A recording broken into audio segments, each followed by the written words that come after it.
an insurmountable amount of respect for me as a man. Not as a student or a player, but as a man on how he conducts himself. I'm a man now, I'm an adult. You know, this is my step forward towards my own future. This is really where I gotta let go and get out the nest. So that's pretty emotional for me. An emotional day for what's been quite the emotional journey. Welcome into sports, everyone.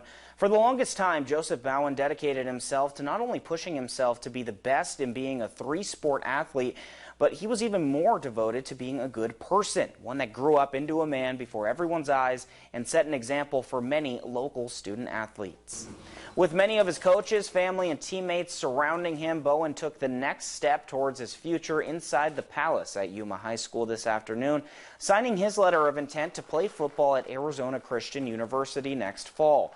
Bowen molded into one of the team leaders on the Criminals football squad, holding down the fort on the offensive front, meanwhile also striving on the mat in wrestling and track and field events this spring.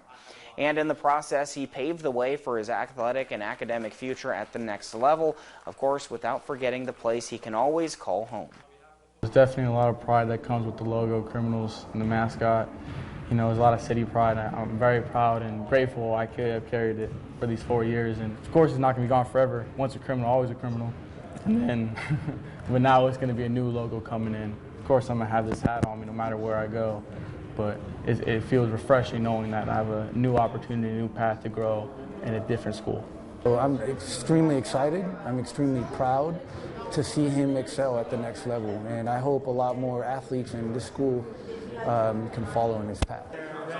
Bowen says he's the first in his family to do this, so he expects a cloudy adventure ahead, but he has his sights set well ahead in the future, telling us he's going to study business as he plans to come back to Yuma one day and invest heavily here because his path started here as a man.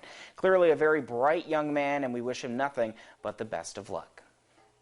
To another local signing this afternoon, it's a dream come true for San Luis's Daisy Juarez today, who became the next local athlete to sign her letter of intent committing to play softball at the NJCAA Division II level for Chandler Gilbert Community College.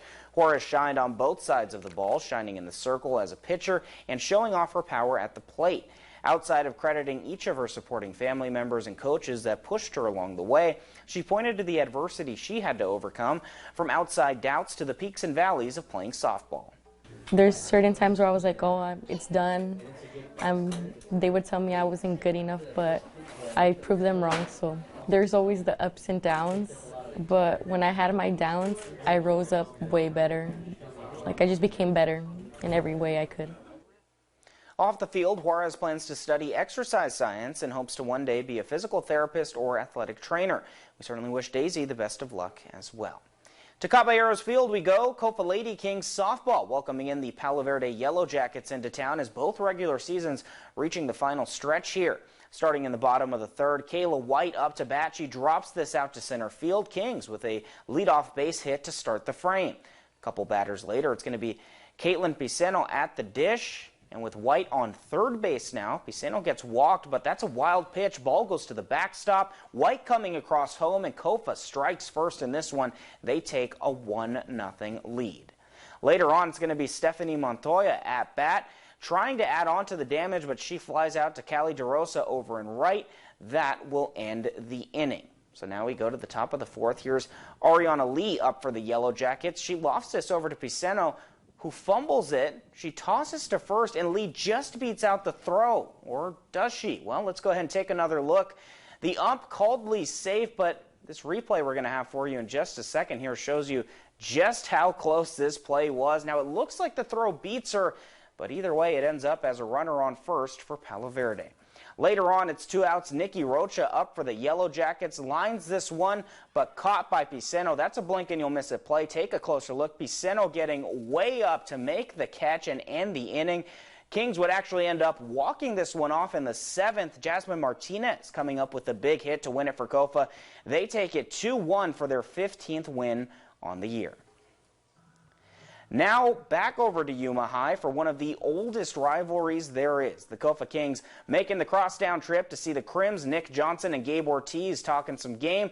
Here we go. After striking out the first batter, Justin Bouts pulls out the breaking ball on Angel Fergoso, and then Bouts going right at Sebastian Villegas. 3 up, 3 down on strikeouts to get the party started.